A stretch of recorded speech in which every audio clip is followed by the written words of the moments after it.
My first experience on a bicycle was falling off, and that kept me from bicycling. I was the last kid on my block to learn, but I was also the last kid to ever give it up, since I never gave it up.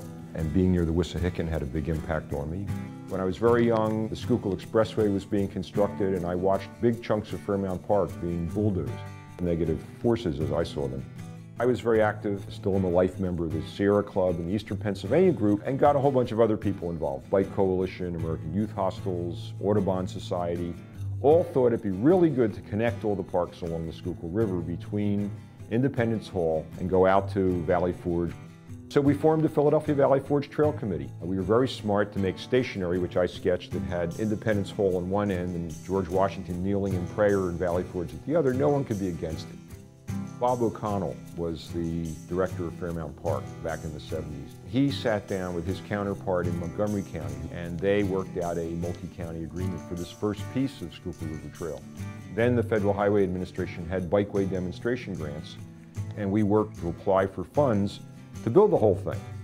Now, what we discovered, of course, is starting in the 60s, the Fairmount Park Commission started building trails along the Schuylkill River in Fairmount Park. They built the trail on the west side, and over a period of years, the Water Department was working on a project to restore the Manayunk Canal. So they decided to put a boardwalk in to make a towpath.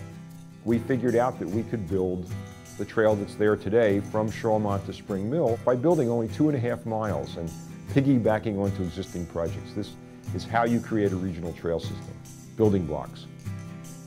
The city, I believe Ed Bacon was involved as the head of the City Planning Commission in the purchase of the land along the river there.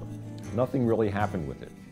The idea was always to extend Fairmount Park down to Center City. One of the good friends I have is John Randolph, who actually built a very nice house on 25th Street, and he was looking out at ruins. And he said, this really isn't attractive. Every day it bothers me and keeps me going. So they got things going with the old Schuylkill River Development Council.